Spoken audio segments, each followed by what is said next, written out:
Okay, so ito mong simula ng bagong taon, maganda po itong ating paksa sapagkat ito ay pagpapatuloy ng ating iniwanang paksa ng Mateo. Natatandaan niyo po ba bago tayo nag-series break nitong New Year at Christmas message, ang ating mensahe sa Matthew 15 up to 21 to 28 yata, tungkol doon sa babaeng may anak na nasa sapian ng demonyo. Natatandaan niyo yun? Yung sabi ng ang title ng ating mensahe, ang dakilang pananampalataya. At naging dakila ang kanyang pananampalataya. Natatandaan niyo po ba? Sa bagay, 1 taon na nakararaan nung narinig niyo yun. Tagal na. Kasi, ang kulit niya. Di ba nananalangin siya kay Lord, Lord, pagalingin mo naman yung anak ko. Sabi nung una, sinubok siya ni Lord. At ang mensahe natin noon, minsan, hindi sinasagot ni Lord yung panalangin mo. Yung pala, gusto niyang gamitin ka upang paluwalhatian yung pangalan niya. Kasi siya ang naging ehemplo, isa sa mga madalang na ehemplo ng Panginoon, ng dakilang pananampalataya na siya mismo, Panginoon mismo, ay hinangaan niya. Natatandaan mo kung bakit? Kasi, una, hindi siya pinansin ni Jesus, di ba? Tapos talagang sinundan niya, sabi ng mga disipulo, paalisin mo na yan, ang kulit-kulit niyan. Tapos sabi niya, hindi naman ikaw ang pinunta ko dito. Sabi niya, kahit na. Tapos sabi sa kanya ni Jesus, bakit ka ba kailangan unahin ko muna yung mga anak bago ang aso. Tatandaan niyo yun? Halos tawagin siyang aso, pero sabi niya, kahit na, naniniwala pa rin ako sa iyo.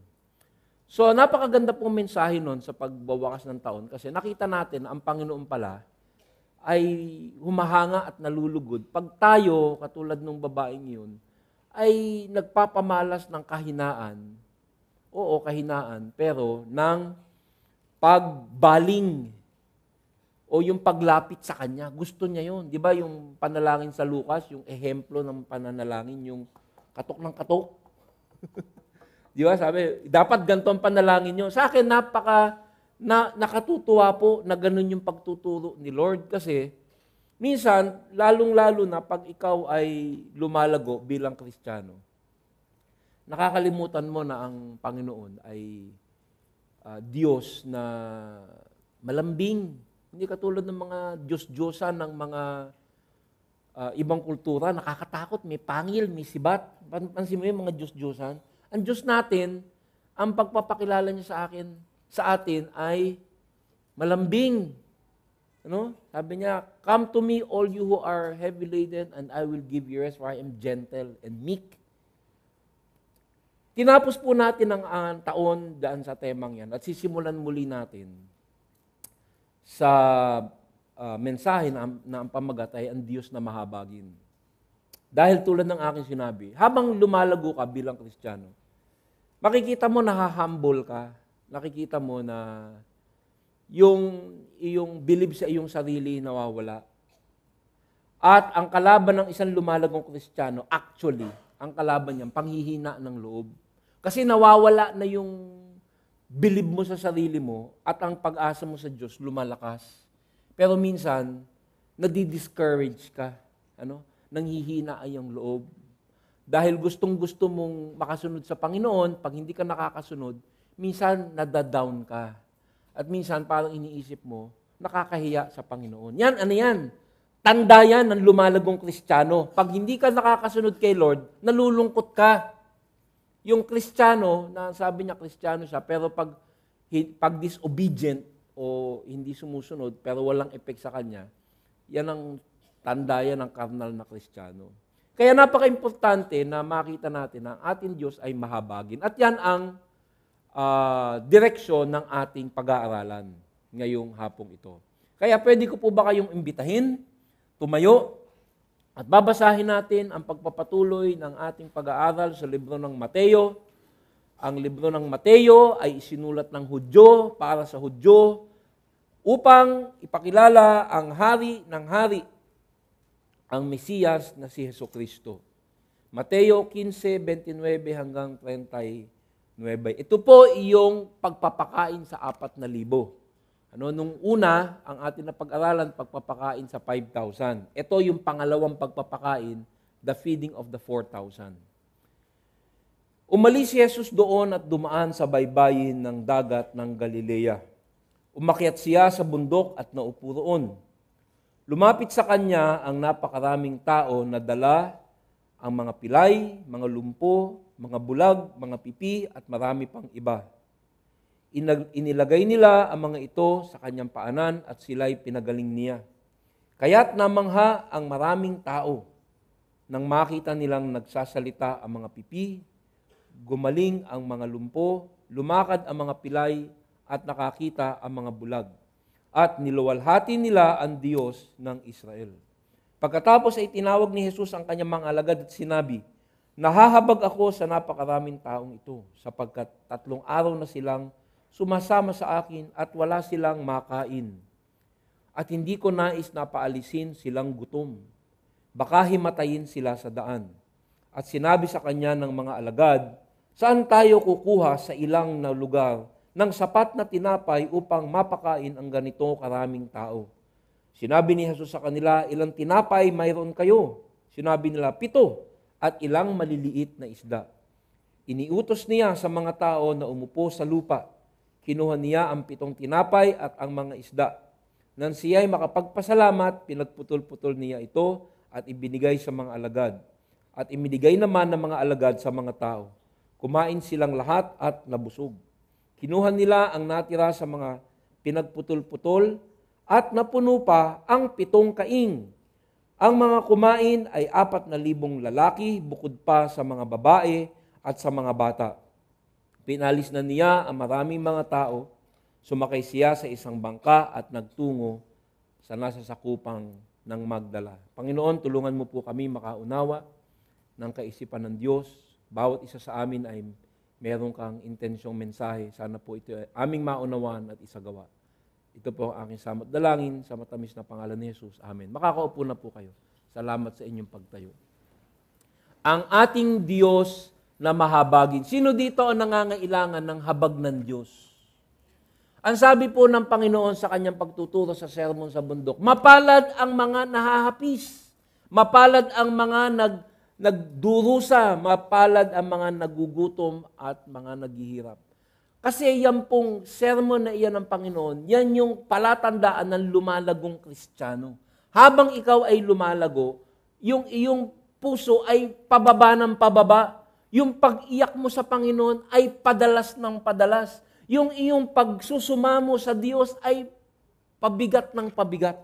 Kaya makikita mo dito yung mga taong may tinatawag na matitinding pananampalataya, yung mga puso nila magagaan sa Panginoon. Madaling magsisi, madaling mag-sorry.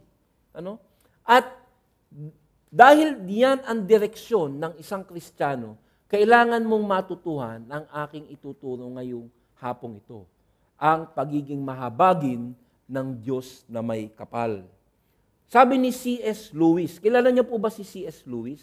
Si C.S. Lewis ay isang pastor na sumulat ng isinapelikulang libro na The Chronicles of Narnia. Narinig niyo na yon? Ang sumulat niyang pastor, alam niyo po ba, si C.S. Lewis. Ito yung sinabi ni C.S. Lewis. If Satan's arsenal of weapons were restricted to a single one, it would be discouragement. Kung iipunin o gagawing isa lamang ang pinakamalakas na sandata ni Satanas laban sa Kristiyano, ito ay ang sandata ng, ano sa Tagalog? Panghihina ng loob. Ano? Sasabihin ni Satanas, wala yan. Mahina ka kay Lord. Wala kang kwentang Kristiyano. Sapagkat nakikita ng kalaban na sumisidi ang pagnanasa ng isang lumalagong Kristiyano na maging kalugod-lugod sa kanyang Panginoon.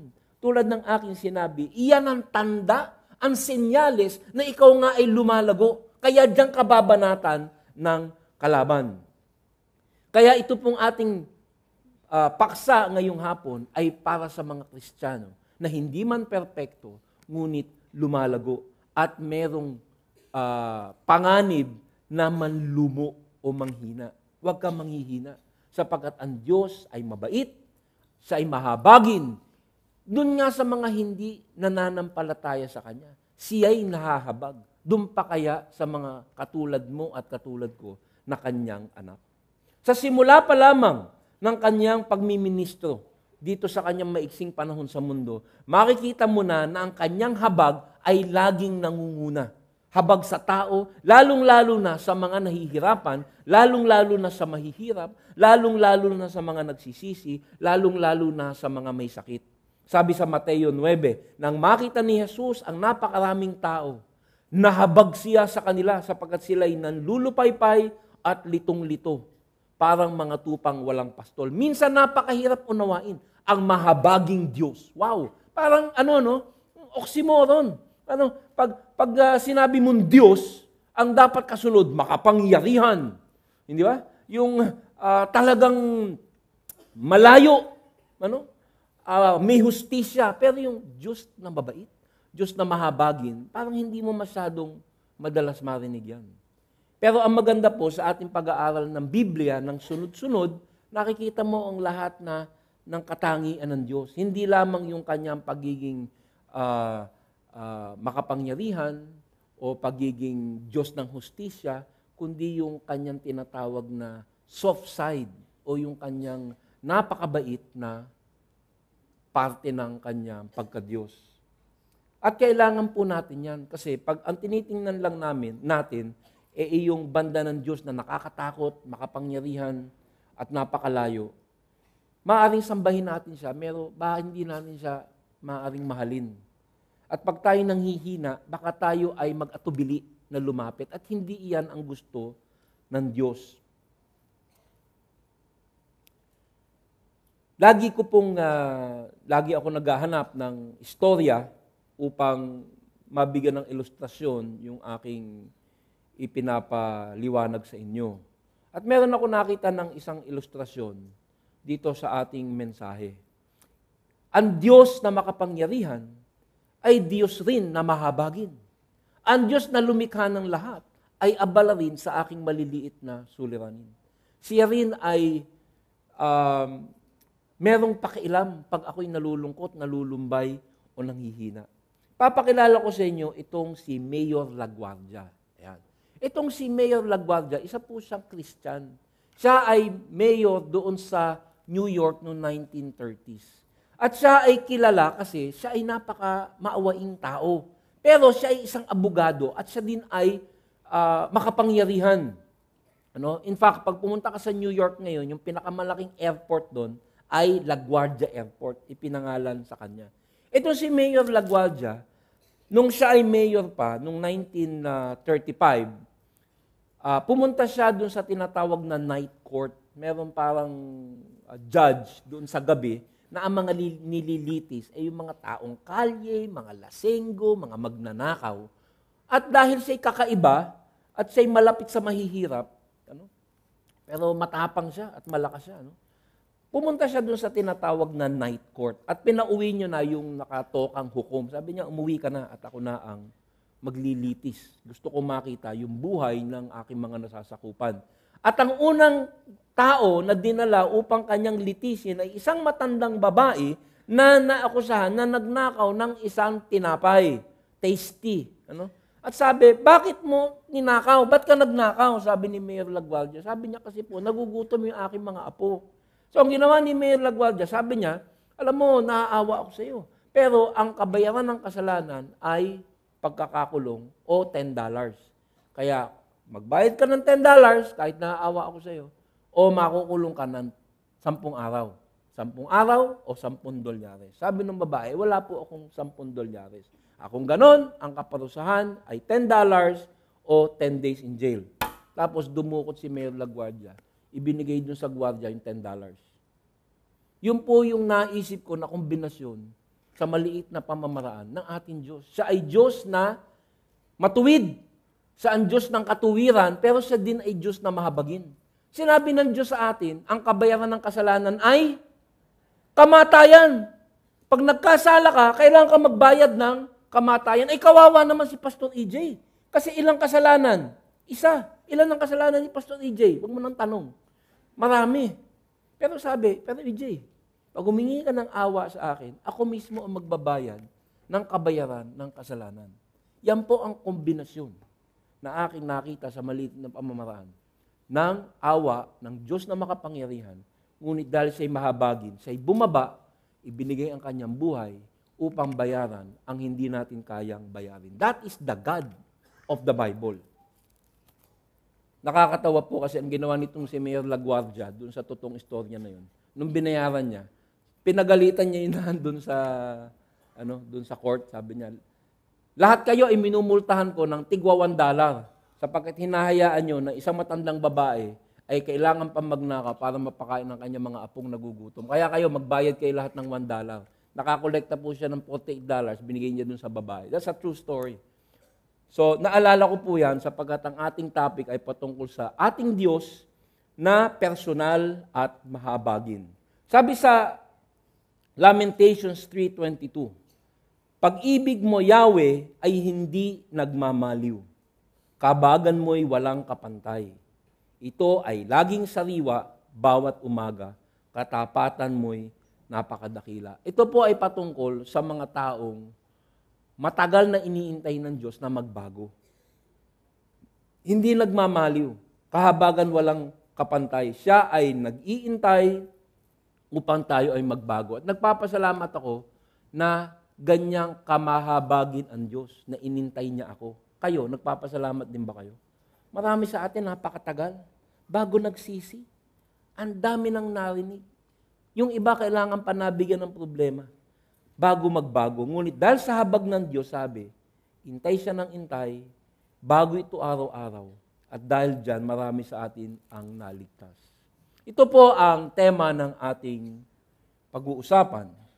Dahil dito, nakita natin yung tinatawag na attribute of God.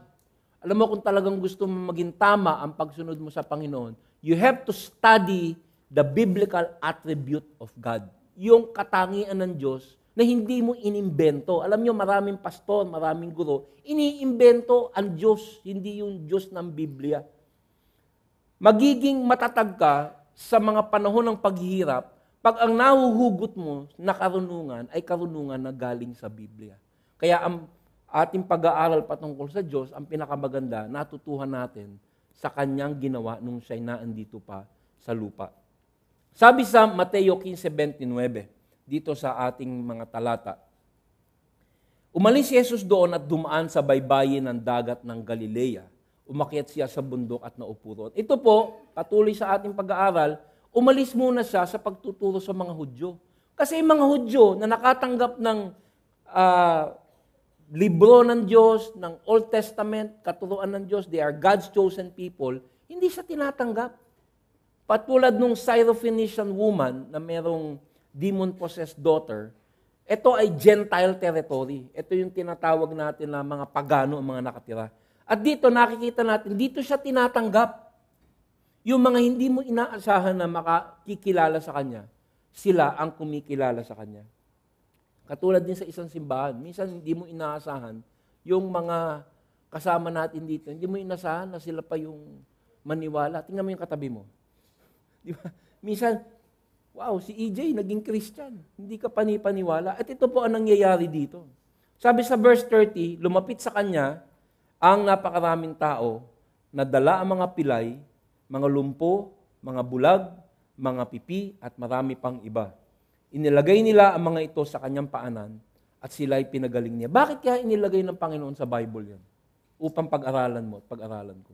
Pinapakita dito ang katauhan at ang pagka-Diyos ni Jesus. Na wala nang isang taon, aalis na si Lord. Ang Diyos na bumaba doon sa huling banda ng kanyang pagbiministeryo, sinong pinupunta niya? Hindi yung magigiting, hindi yung nasa matataas na posisyon, doon sa mga nangangailangan.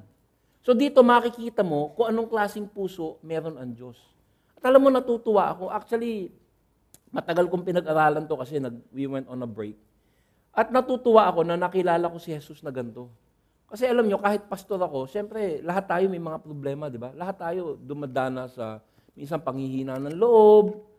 At napakagandang katotohanan, pag nakita ko na si Jesus pala, ang kanyang focus o ang kanyang puntirya ay hindi doon sa magagaling, kundi doon sa mga nangangailangan sa kanya. Tanong ko sa iyo, kamusta ang puso mo? Matigas ka ba? Magaling ka ba? O habang lumalago ka, yung pangangailangan mo sa Diyos ay lalong tumitindi. Sabi niya sa Mateo 11, yung akin ang nabigkas kanina, lumapit kayo sa akin, kayong lahat na nahihirapan, at nabibigat ang lubha sa inyong pasanin, at kayo'y bibigyan ko ng kapahingahan. Sino yung kanyang niyayakag? Yung mga nabibigatan. Alam mo, yan yung minsan hindi na naituturo ng tama eh. Ano? Ang mga taong nilalapitan ni Jesus ay hindi yung mga sinasabing masuswerte. Yung mga nahihirapan, yung mga nabibigatan. Ito yung tinatawag na madaling makalapit sa Panginoon. Pasanin ninyo ang aking pamatok at sundin ninyo ang aking mga itinuturo sapagkat ako'y maamo at mapagpakumbabang loob. Matatagpuan ninyo sa akin ang kapahingahan sapagkat madaling dalhin ang aking pamatok at magaan ang pasaning ibinibigay ko sa inyo. Napakalayo ng litrato ng Diyos na iyan doon sa mga Diyos-Diyosa na aking nakita nung ako yung naka-istasyon sa US military sa Japan. Nakapunta na po ba kayo sa Japan? O sa Gapan? Yung mga Diyos-Diyosan doon, yung mga Buddhist, ang tatapang, yung pangil nila, ang lalaki. Ito ang sinasabi dito, come to me all you who labor and heavy, and I will give you rest. For I am gentle and lonely in heart. Napaka-importante na ang pagkakilala mo sa Panginoon ay buo. Kaya pag umiiyak ka sa Panginoon, hindi siya yung, ang hina mo naman, EJ, ang dami mo nang alam. Hanggang ngayon ay hindi ka pa rin malakas ang loob at hindi ka pa rin perpektong Kristiyano. Siya ay magaan ng loob at maawain. Habang pinag-aaralan ko to, parang ang hirap ipasok sa isip ko. Alam mo, naiisip mo ang Diyos pag yung Yolanda, pag yung mga problema, parang that's God, He controls. Pero hindi ko maisip yung Diyos na kasama ko rin siya sa katahimikan, sa kadiliman, at sa mga pagmumuni-muni sa gitna ng problema. Pero dito napakalinaw na ito ang Diyos na lumalapit sa mga nagugutom at sa mga may mga pangangailangan. At bilang Kristiyano, napaka-importante na ito ay matandaan mo. At itong mga paganong mga tao na lumapit sa Kanya, sabi sa verse 31, kaya't namangha ang maraming tao nang makita nilang nagsasalita ang mga pipi, gumagaling ang mga lumpo, lumalakad ang mga pilay, at nakakakita ang mga bulag, at niluwalhati nila ang Diyos ng Israel. Doon po sa ministeryo ng Panginoon, doon sa Israel, kasi ito hindi Israel to ito yung Gentile territory. Mga pagano to. Parang yung Syrophoenician woman na ating pinag-aralan. Kaya sinabi, wag mong pansinin yan. Hindi yan chosen people. Pero yung mga Hudyo, nung nakita ang pagpapagaling ni Jesus, namangha sila pero hindi sila sumamba. Pero makikita mo dito na itong mga pagano na walang masyado pang alam patungkol sa Diyos ng Israel, sila pa ang lumalhati o sila pa yung nag-worship. Kaya yun nga, hindi mo inaasahan na yung mga taong sasamba ay sila pang sumasamba. Ngunit ang Panginoon ay hindi namimili ng tao na kanyang kahahabagan. Basta ikaw'y kumilala sa Kanya. Ngayon, hindi na natin makikita ang Panginoon dito na nagpapalakad ng mga pilay at nagpapagaling ng mga pipi, pero nakikita natin ngayon ang mirakulo na ginagawa ng Panginoon dito mismo sa simbahan ay ang pagpapakita sa mga katulad natin na dati bulag sa kasalanan. Marami po siguro sa atin dito na ikaw ngayon ay isang Kristiyano, ay isang mirakulo. Bakit? Kasi isang araw, humingi ka ng tawad sa Panginoon at siya'y nahabag sa'yo. Yung dating mga katulad kong lasenggo, sino po ba dito dating mga pagdating ng alasenggo, talagang nasa kanto na. Hindi mo malaman na bakit ngayon tayo ay sa Panginoon na lumalapit. Yan po ang mga bagong mirakulo ngayon. At niluwalhati nila ang Panginoon dahil sa kahabagan ng Panginoon. Sabi po sa verse 32, pagkatapos ay tinawag ni Jesus ang kanyang mga alagad. Habang pinapagaling ni Jesus, sinabi niya, nahahabag ako sa napakaraming taong ito, sapagkat 3 araw na silang sumasama sa akin at wala silang makain. At hindi ko nais na paalisin silang gutom, baka himatayin sila sa daan. Sino yung nagsalita na yun? That's Jesus Christ. So makikita mo dito, ang ministeryo ni Jesus sa mundo ay patungkol sa eternal ministry, para ang mga tao ay maligtas sa pangwalang hanggang pagkakabulid sa impyerno. Ngunit, kanya rin pinapagaling yung mga kapansanan na panghabang buhay lamang, dito lamang, yung mga may sakit. Pero makikita natin na kahit yung mga problema natin na mga temporal at maigsi, tulad ng pagkagutom, kanya rin itong ginagawang kaabalahan. At napaka-importante na alamin mo yan kasi minsan pag lumalapit tayo kay Lord at hindi na masyadong importante, sinasabi natin, hindi ko naaabalahin si Lord dyan. Bawa, problema mo sa asawa, huwag mong tingnan. Problema sa asawa, ikaw yun. O kaya problema sa anak. O kaya problema sa mga relasyon. Makikita mo dito sa yugto na to sa Biblia na ang Panginoon ay abala sa lahat ng ating mga suliranin. Ngayon, itong ating pagtutuunan dito sa verse 32 ay yung salitang nahabag. Nahabag. Ito ay napaka-importante kasi bihira, tulad ng aking sinabi, na ang mga Diyos na nilikha ng tao, makikita mo ng kahabagan. Kalimitan, lalo na yung mga Diyos-Diyosan sa India, malulupit yan. Kailangan ihahandog mo. Meron ng mga Diyos-Diyosan, ihahandog mo yung sarili mong anak. Human sacrifice. Meron naman, kailangan ihuhulog mo sa Diyos-Diyosan ng bulkan, yung asawa mo, ihuhulog mo sa bulkan. Pwede na, no? Inaalay ko po ang aking asawa. Talon na! At makikita mo sa India, yung mga Diyos-Diyosan nila, nagtutusok sila. Nakakita ka na ba kung anong tinutusok sa katawan? Para lamang mapaligaya yung kanilang Diyos na puro pangil at nakakatakot. Pero ang Diyos natin, sabi dito, mahabagin. Hello? Anya ka ba ba? Alam mo, 3 linggo kong pinag-aralan to. Nababasa ko pero ayaw pumasok. Alam mo kung bakit? Alam ko na eh.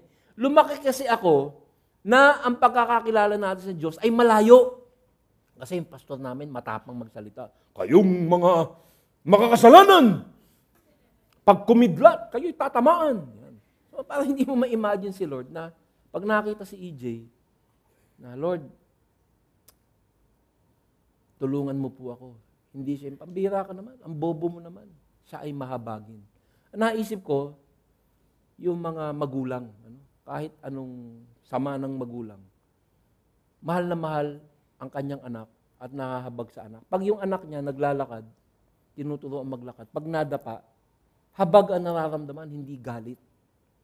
Dito sa ating pinag-aaralan, yan din ang nakikita ko dito sa ating Diyos na si Jesucristo. Pag nakita niya tayo, ang nararamdaman niya habag at hindi galit. Yung nanay, pag nadapa yung anak niya na nag-aaral maglakad, hindi niya sinasabing, lampa! Sabi ko, anak, tayo. Kayang-kaya mo yan. Nasubukan niyo na ba yan? Pwede mong triplihin yung pakiramdam ng Panginoon sa atin. Na sa ating paglalakad bilang mga Kristiyano, minsan tayo ay nagkakamali. Minsan tayo ay umuulit sa ating mga pagkakasala. Pero imbis na tayo kainisan ni Jesus, maaaring disiplinahin niya tayo, pero ang nararamdaman niya, habag. Dito sa bagong taon, natutuwa ako na sisimulan natin ang ating mensahe dito sa katangian ng Diyos na tinatawag na mahabagin. Alam niyo sa pagta-translate ng Biblia, napaka-importante yung tinatawag na etymology. Yung etymology, yung sinasabi na yung mga salita sa mga pagsasalin ng Biblia, doon sa mga lingwahe na nagbibigay ng malinaw na paliwanag patungkol doon sa mga salita. Tulad nitong word na habag. Sa Greek, sa Grego, ang salitang habag o compassion ay splanknidzomai. Maaaring ito yung nasabi ko na sa inyo noon. Splanknidzomai. Ibig sabihin yung bituka. Kasi dati, ang sentro ng emosyon ng mga tao ay nasa loob ng katawan. Parang sa atin ngayon, ang sentro ng emosyon ay sa puso. Diba? Sa kanila noon, nasa bituka yung bowel. Nasa bowels o yung bituka. Kaya ngayon, pag sinasabi mo, I love you with all my heart. Diba? Tulad ng aking misis. Anniversary namin sa Tuesday. 28 years I love you with all of my heart. Ginagawang kasalanan. Pero kung Grego, ang sasabihin niya, hindi I love you with all of my heart. Kasi ang sentro nun, hindi heart, kundi bowel. Kaya I love you with all of my bowel. Sama, ano? So, sabi dito, si Jesus ay sobrang habag sa atin at sa mga tao na yung kanyang bituka ay naapektuhan. Di ba pag ikaw'y nag-aalala, sino dito nagka-ulcer sa sobrang epekto ng kanyang emosyon? Di ba? Nagkakaroon ka ng nasisira yung tiyan mo o nagkaka-ulcer ka. Ito po yung description ng salitang habag ni Jesus sa mga tao, sa atin. Tulad nung sinabi ko sa inyo, matagal bago pumasok, pero ang sinasabi dito, EJ, nung hindi ka pa tumatawag kay Jesus, nahahabag na siya sa'yo. Ngayon pa kayang tumatawag ka na sa Kanya. Tulad nga ng sinabi ni C.S. Lewis, ang pinakamatinding sandata ng Satanas laban sa isang Kristiyano ay ang panghihina ng loob. At sa akin po, totoo yan. Ano? Kaya, napaka-importante na malaman ko na si Jesus ay matindi ang pagkahabag sa akin. At dapat mo ring malaman yan. Na pag nadapa ka, hindi niya sinasabing, lampa! Sinasabi niya, tayo, kaya mo yan sapagkat ikaw ay aking anak. Isa pang salita, kasi dati, ang translation sa Bible, hindi lamang sa Greek, kundi sa Latin. Sa Latin.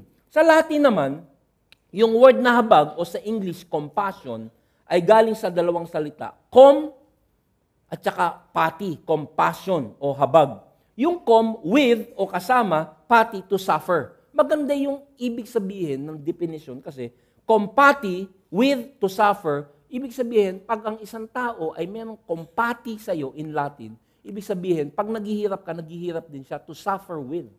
So pag naghihirap ka, sinasabi ni Lord, nahahabag ako sa iyo, na nararamdaman ko rin yung nararamdaman mo. At tingin ko, ito ay totoong-totoo, lalo na pag ang isang Kristiyano ay nagkakaroon ng paghihirap dahil sa kanyang pagiging Kristiyano. Hindi pa ba kayo? Kasi minsan mahirap maging Kristiyano, di ba? Pero dahil sa kagustuhan mo, maging masunurin at maging kalugod-lugod sa Panginoon, ikay nahihirapan. Ang habag sa iyo ng Panginoon ay naandyan.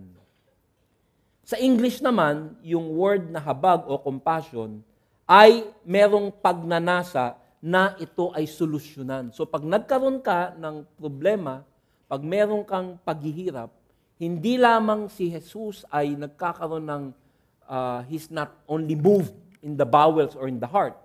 Hindi lamang niya nararamdaman ang iyong paghihirap, gusto niya rin itong solbahin.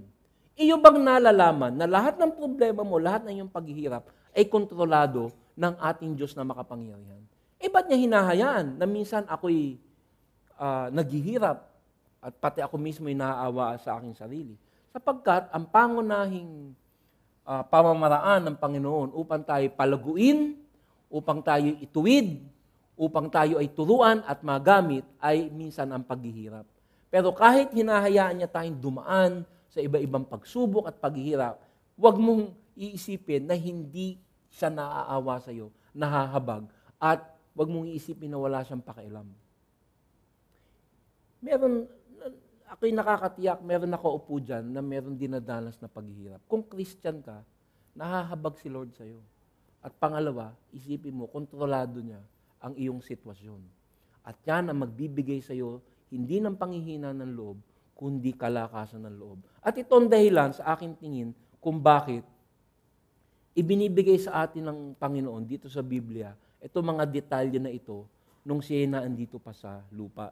Sabi sa Hebreo 4, ang ating pinakapunong paring ito ay nakakaunawa sa ating mga kahinaan, sapagkat tulad natin, tinukso siya sa lahat ng paraan, subalit kailanmay hindi nagkasala. Kaya't huwag tayong mag-atubiling lumapit sa trono ng mahabaging Diyos upang makantam natin ang habag at kalinga sa panahon ng ating pangangailangan. Ito pong ating pinag-aaralan ay yung tinatawag na pagpapakain sa 4,000. Natatandaan nyo ba sa Mateo 14, yung pagpapakain sa 5,000, di ba? The feeding of the 5,000. Pero tulad ng ating pinag-aralan, hindi lang 4,000 to kasi hindi ibinilang yung babae bata. So this is about 20,000 or more. At ito ay isinasalaysay sa atin muli upang pag-aralan natin ang mga prinsipyo na gustong ipaalam sa atin ng Panginoon at upang ito'y ating mabitbit sa ating pamumuhay ngayon. Dito sa verse 33,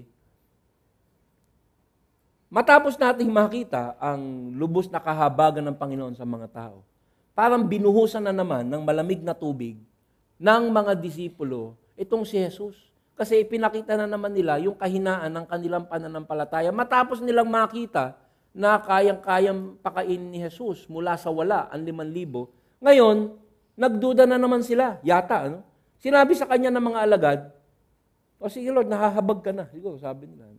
Pero saan kakukuha na papakain dito sa mga to? Saan tayo kukuha sa ilang na lugar ng sapat na tinapay upang mapakain ng ganito karaming tao? Wow! Siguro sabi ni Jesus, ang hina nyo. Hindi ba kakapakain lang natin ng buffet? Ngayon, si Philip at si Andrew, natatandaan nyo? Minsan, ganyan din tayo. No? Nakakalimutan natin na ang Panginoon ay kayang-kayang gumawa ng paraan sa ating mga problema. Hindi nga katakataka na sila'y tinawag ng Panginoon na organisasyon ng mga maliliit ang pananampalataya. Siguro hindi mali ang aking hula. Kung aking susunahin ang bawat isa sa atin, masasabi rin, sa dami ng ating napag-aralan, sa dami ng ating natutuhan, sa dami ng galaw ng ating Panginoon sa ating buhay, maliit pa rin yung ating pananampalataya. Nung huling beses na sinulba ng Panginoon yung problema, Amen, praise the Lord, Amen, hallelujah, Amen. So susunod na problema, Amen, where's the Lord? Ganyan po tayo kahina. Mabuti na lang siya'y mahabagin at mapagpasensya. Ito na naman yung nangyayari sa kanila. Pero sabi nung ibang mga commentators, hindi sila nagpapamalas ng kahinaan ng pananampalataya dito sa verse 33. Sila ay merong pananampalataya. Ngunit kanila lamang natuto na silang ilatag sa Panginoon ang kanilang problema. So hindi daw to, hindi ko alam maaaring nagdududa, maaaring hindi. Pero ang sabi ng ibang komentator, sinasabi lang nila, Lord, saan po tayo kukuha ng ipapakain? Hindi bilang pagdududa, kung hindi parang isang panalangin. So ang sinasabi ng iba, natuto na. Sana tayo ganun. Ano? Ngayong alam mo nang ang Panginoon ay makapangyarihan at mahabagin, pag may problema, sabi mo, Lord, ito na naman yung problema. Akin ang hinahain sa iyo at ibinibigay ko sa iyo. At ang reaksyon ni Jesus ay ito. Sinabi ni Jesus sa kanila, ilang tinapay mayroon kayo? Sinabi nila, 7 at ilang maliliit na isda. Nung unang pagpapakain, ilan yung isda nila? 5. Dito, 7. No? So, sabi nila, saan tayo kukuha ng ipapakain? Meron lesson dito, makinig kang mabuti. Sabi nila, wala tayong papakain. Sabi, huwag mo isipin yung pagiging sapat o pagiging kulang ng iyong kakayahan. Anong hawak mo? Sabi nila, 7 tinapay at ilang maliliit na isda. Sabi nila, iniutos niya sa mga tao na umupo sa lupa, kinuha niya ang 7 tinapay at ang mga isda. Ang lesson po dyan, pag may inutos ang Panginoon, dahil siya'y kilala mo na, huwag mong iisipin kung kulang o meron kang hindi kakayahan. Basta, ikay magtiwala sa Kanya, sabi mo, Lord, ito lang po yung makakaya ko. Kasi dito ang nangyari, katulad nung nakaraan, kinuha ni Lord yung kanilang hawak at kahit yung kakulangan na yan na iginamit upang Kanyang magawa yung dapat gawing misyon. At yan ay napaka-importante sa buhay ng isang Kristiyano. Kasi ang gusto ni Lord, magkaroon tayo ng tinatawag na dependency sa Kanya. Alam mo, mamamatay ka na, lalaging merong impresyon na kakulangan. That is the life of a Christian. Kasi pag ikaw ay naisip mong ikay laging sapat na at walang kakulangan, lalaki ang iyong ulo at hindi ka na mananalangin at hindi ka na magiging dependent sa Kanya. So, kailangan meron kang tinatawag na sense of lack, sense of inadequacy, meron kang pangangailangan, meron kang kakulangan, pero meron ka ring pananampalataya. Kulang to, pero ikaw ay sapat. Actually, itong mga talatang to, maraming lesson dito, hindi lamang yung pagiging mahabagin ni Jesus. Tandaan nyo, si Jesus, tinanggihan ng mga Hudyo. Ito, tinuturuan niya yung mga magpapatakbo ng simbahan. This is training for the church people. At ito ay patuon sa atin, tayong mga tao sa iglesia. God wants His church to have faith. Dependent faith. Pananampalataya na merong kakulangan at pagiging dependent on God.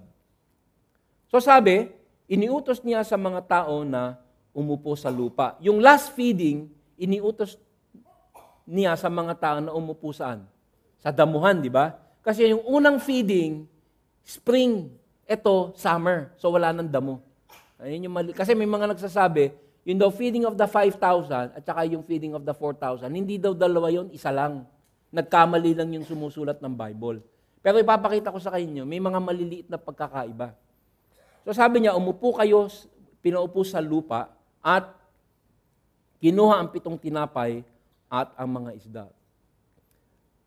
Ang lesson po dito, pag meron tayong pangangailangan, we must be expectant. Habang nagpe-pray ka, kahit sinasabi mo, Lord, pag kaya mong ibigay ito. Pag hindi mo binigay, may layunin ka. Pero kaya mong ibigay. Kasi itong ginawa nila, naupo sila sa lupa at umabang. That is the life of a Christian. We must be expectant.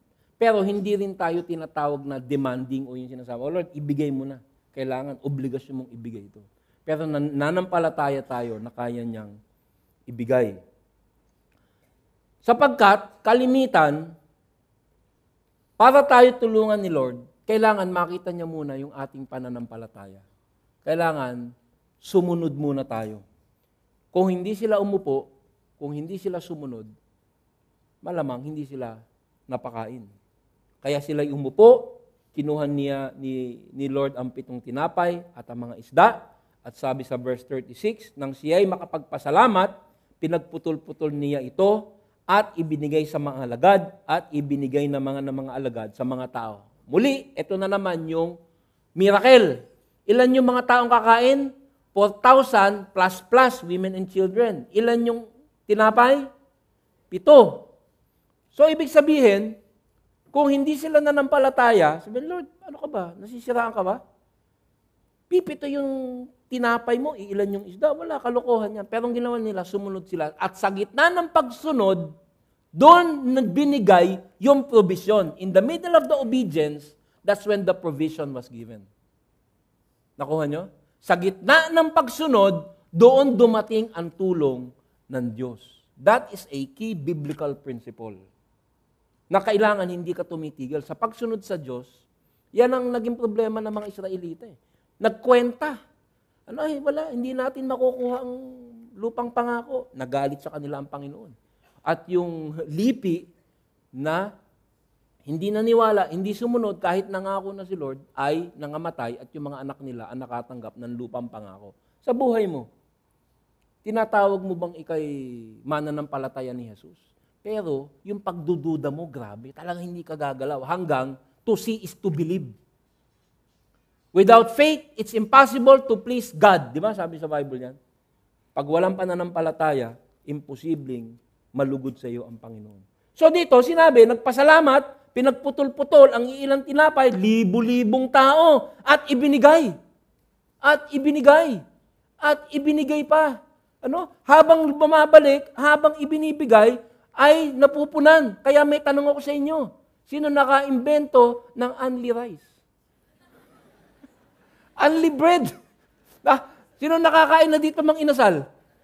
Di ba? Pag pumupunta ako sa probinsya, binibisita ko yung mga pastor namin. Ang record, 6 na tinapay sa isang pitso, buto na lang. Talagang, hindi mo pa nauubos, lalapit na yung taga-distribute ng unli rice. More rice? Kanin pa, sir? Kanin pa, sir? Ganito ang nangyari dito. Sa kanilang paglapit, pag naubos na yung basket, lalapit, unli bread. Unli bread. Kaya tandaan nyo, ang natutuhan niya yung araw na to, sa pag-aaral ng Biblia, ang naka-imbento ng unli rice is si Jesus Christ. Unli bread. Okay? Unli bread. Ngayon, meron isa napaka-importanting prinsipyo po dyan. Pag nagsiserve ka kay Lord at ipinamimigay mo, pupunan ng Panginoon yung basket mo. That is kasi di ba merong mga nagtuturo na siksik, liglig, at umaapaw. Pero ayaw namang mamigay. Hindi ka sisiksikin, hindi ka liligligin, hindi ka aapaw. Ano kasi, yung pinupunan kasi nag-a-unli siya. Unli giveaway. Nagsishare siya. Mamaya papakita ko sa inyo yun. So, nung ginawa nila yun, sabi sa verse 37, kumain silang lahat at nabusog. Kinuha nila ang natira sa mga pinagputol-putol at napuno pa ang 7 kaing. Okay. So, sabi dito, ang kanilang baskets ay 7. Ano? Doon sa unang feeding, ilang baskets? 12. Di ba? Yung unang feeding sa 5,000, ang tawag doon sa basket, ito yung tinatawag na Jewish basket, yung kophinos. Ito yung pagkakaiba. Kasi meron nga mga liberal na mga nagtuturo ng Bible na sinasabi nila, nagkamali yung Bible writers. Pero tuwing pinag-uusapan yung feeding the first feeding ng 5,000, ang basket, yung 12, ay Jewish kophinos. Parang maluto lang siya, maliit lang yung basket na yun. Dito sa 7 basket na to, ang Greek original term ay yung spurdas, Gentile basket, hindi yung Jewish basket. Yung spurdas, malaki, parang kaing. In fact, yun yung term na na ginamit nung si Paul ay tumakas, bumaba doon sa pader ng Damascus at siya ay binaba doon sa spurdas basket. Kasyang isang tao. Kaya natirang 7 basket, napakalaki nun. So yun yung natira. Ngayon may mga simbolo dito, no? Ito yung mga side comment lang. Yung pagpapakain sa mga Jewish 5,000 na yun, natira 12.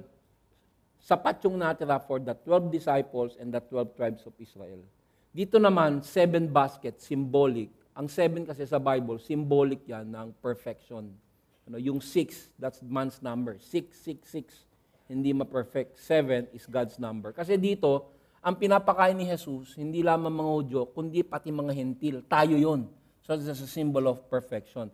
Pinapakita ko lang sa inyo yung pagkakaiba ng feeding ng 5,000 at saka nitong 4,000. Pero importante, nung nagpagamit ang mga disipulo, hindi lang sila napakain ng madla at meron pa silang sobra. Kasi yung kainan doon is only bread. So pag nagpunta kayo sa Mang Inasal, sabi mo, alam ko kung sino nakaimbento ng pakulo nyo dito sa Mang Inasal. Kanina napagalitan ako kasi kinwento ko to dun sa Max. Sabi niya, Mang Inasal ka na Mang Inasal. Max itong ating venue. Sabi ko, ba't unli ba sila?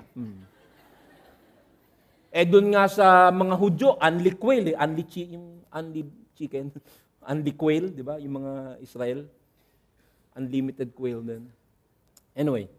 So, ang kumain, sabi sa verse 38, ay 4,000 lalaki, bukod pa ang mga babae at sa mga bata. Ano po ba itong pinag-uusapan natin? Pero mo matatapos na yung ministry ni Jesus. Ang pinagkakaabalahan niya pa, napakaliit na bagay na pagpapakain. Bakit? Pagkat siya ay Diyos ng kalawakan, Diyos na lumikha ng lahat, Diyos na nagkokontrola ng lahat ng bagay.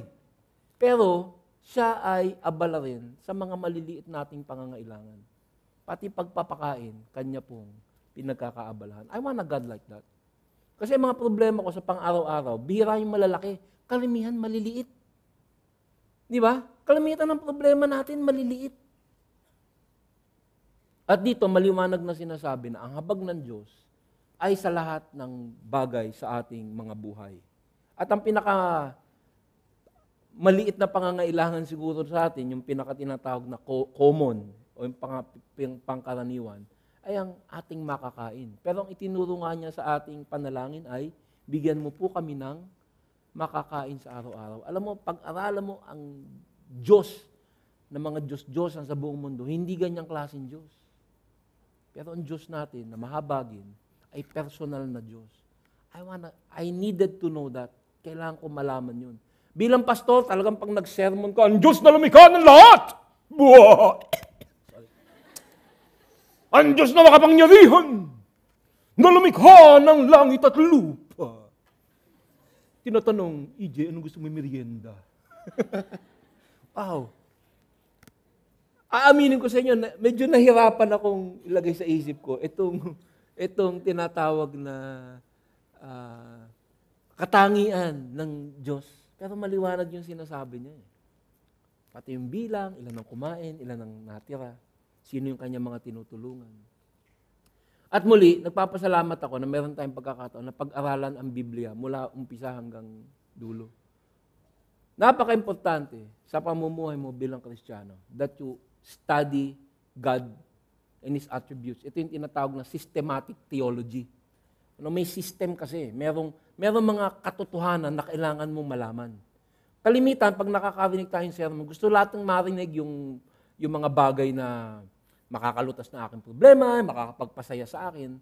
God's attribute is a Christian obligation. Dapat malaman mo na siya ay Diyos na matapat at galit sa kasalanan at kailangang bayaran ang kasalanan ng kamatayan, ngunit siya din ay Diyos na mahabagin, na kahit sinasabi niya ang kabayaran ng kasalanan ay kamatayan, nagbigay din siya ng mismong bayad na kailangang ibayad, siya mismo yung nagbigay sa atin.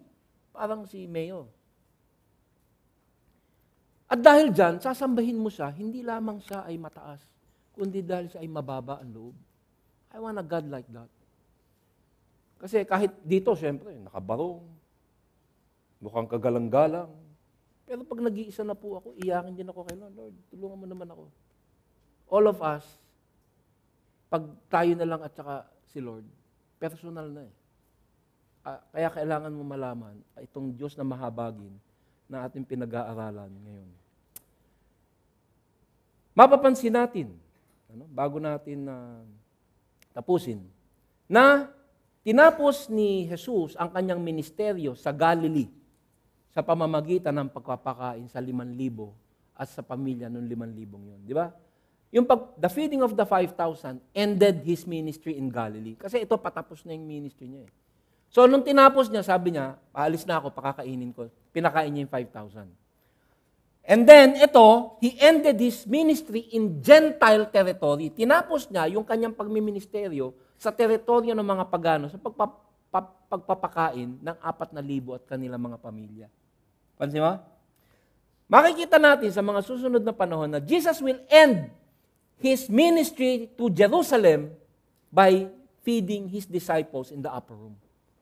Laging ang ending nagpapakain, nagpapadispedida si Lord.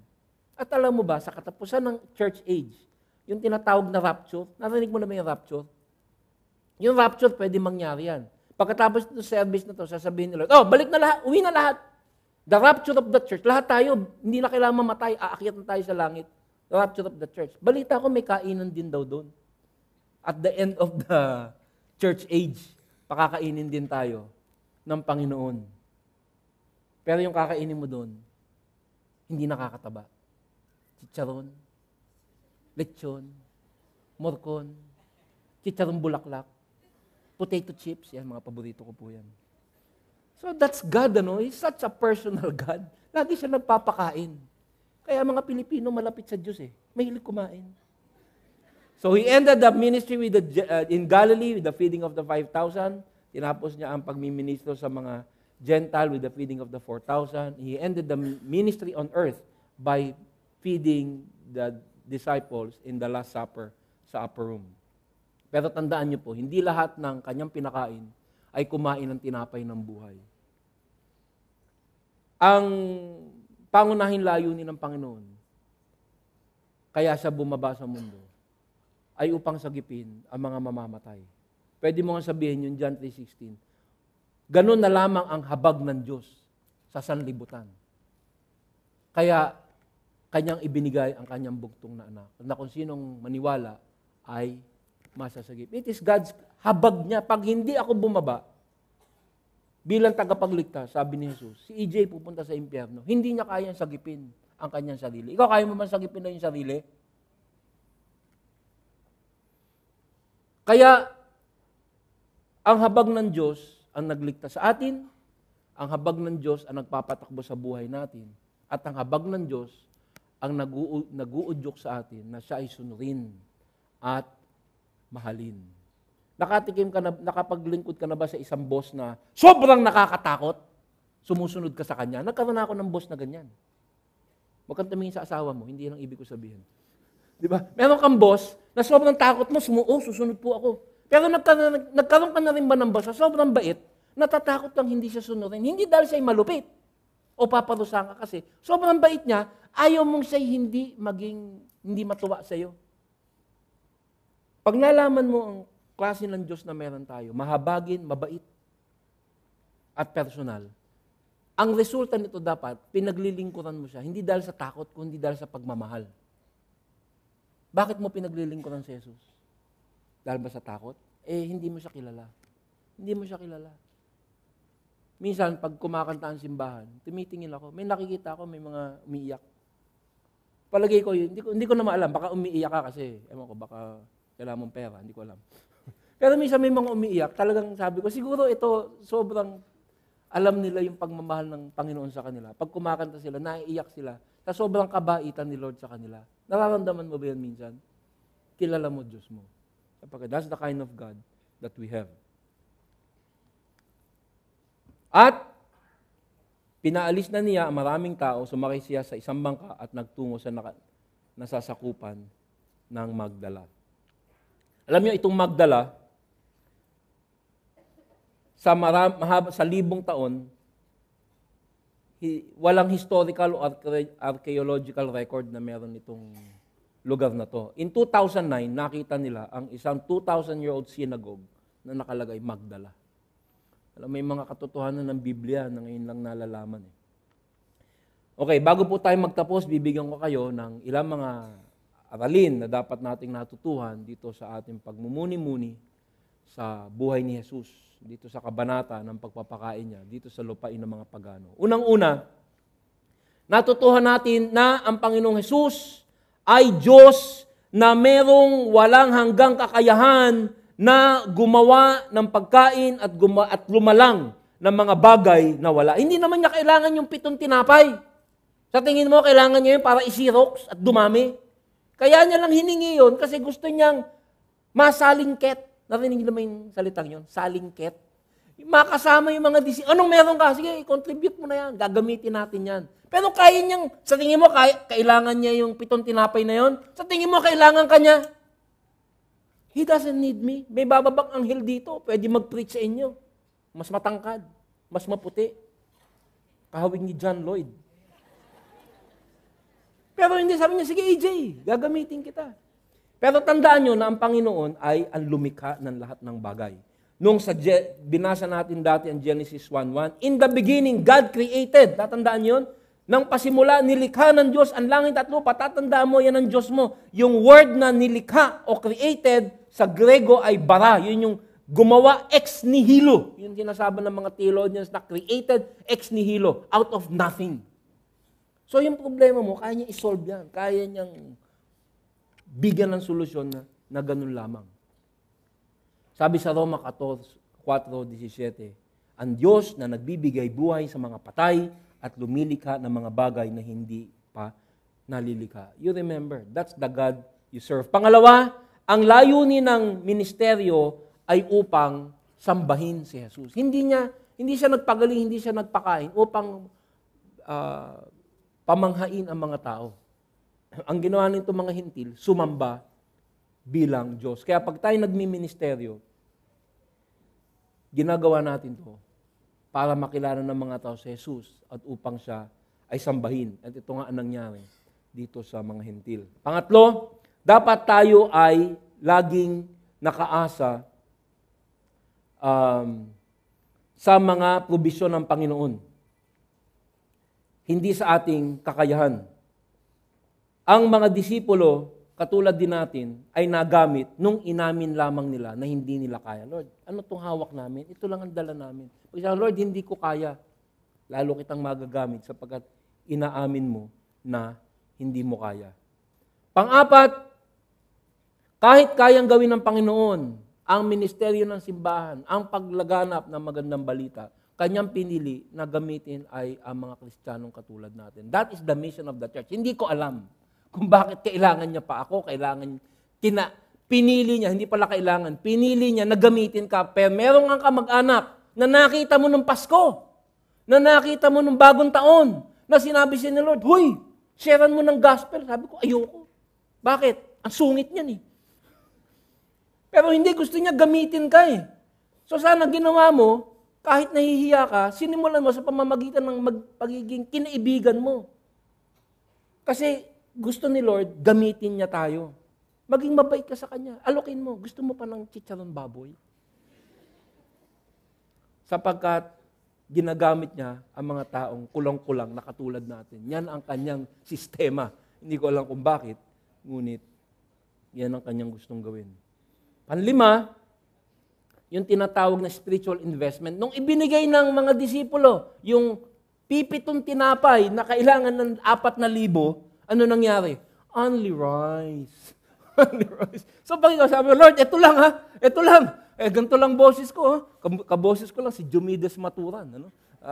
Medyo kahawig ko lang si John Lloyd. Ha? Pero pwede nga rin akong gamitin. Gagamitin ka niya. Only rice. Ano? At yun po yung sinasabi ko na konteksto nung Lucas 6:38, magbigay kayo at bibigyan ng Diyos. Hustong takal, siksik, luglig, umaapaw ay ibibigay sa inyo sapagkat ang panukat na ginagamit ninyo sa iba ay siring gagamiting panukat sa inyo. Nakita niyo po ba yung mga nagdi-distribute ng tinapay sa ng only rice sa mga inasal? Nakikita ko matataba eh. Yung may hawak nung kaldero. Matataba eh. Sabi ko, only rice ka, only rice. So kung gusto mo tagabit-bit ng kaldero ni Lord, dapat pinamimigay mo. Hindi pwedeng sinisiksik, nililiglig ka ni Lord. Sinaswapang mo. Kaya the more you give, sabi dun sa Luke 6:38, the more God will give you. Okay, nakita niyo po ba yun? At huli sa lahat, ang ating sentro ng pag-aaral, dito sa napakaraming natin pwedeng matutuhan, meron tayong Diyos na mahabagin. Siya ay nahahabag sa atin at meron siyang intensyon na tayo tulungan sa ating pangwalang hanggan na sitwasyon, eternal life. Meron din siyang intensyon na tayo tulungan sa mga ating karamdaman, sa mga bagay na problema natin sa buhay lamang na ito, karamdaman, kaperahan, mga suliranin sa relasyon. At higit dyan, siya ay meron din kahabagan sa ating pangangailangan pang-araw-araw sa ating pagkain. Sana po may natutuhan kayo. Itong sermon na ito ay medyo matatawag natin na maraming detalye, ngunit ang gusto ko matandaan natin, tayo may personal na Diyos at siya ay mapagmahal sa atin at tinuturing niya talaga tayo na kanyang anak. Kung gaano mo kamahal yung anak mo, 1,000,000 beses na ganun ang tingin sa iyo ng Panginoon. At kung ikaw, na tao lamang, makasalanan at nabibigo, ay mahal na mahal ang sarili mong anak, yung pa kayang Diyos na tumuturing sa iyo na sarili niyang anak. Tatandaan mo yan. Sapagkat pag naglilingkod ka sa Diyos na alam mong mahal ka at nahahabag sa iyo, siya yung mamahalin, siya yung paglilingkuran ng bukal at may kagalakan. Tayo po yung manalangin. Panginoon, salamat po sa pinakita mo sa amin na katuruan nung ikay na andito. Sana, Panginoon, ay bigyan mo po kami ng patuloy na interes sa mga katotohanan ng Biblia. Minsan may mga istorya dito na hindi namin nakikita yung mga prinsipyo. Salamat, Panginoon, at ito'y napapag-aralan namin. Sana sa pamamagitan ng Banal na Espiritu Santo, ito'y aming maalala sa aming pamumuhay sa araw-araw upang ito'y maging gabay sa amin at magbigay ng lakas ng loob habang kami, Panginoon, ay namumuhay na may pag-ibig sa iyo at paglilingkod. Ito po ang aming samot dalangin sa pangalan ni Jesus. Amen. Palakpakan po natin ang ating Panginoon.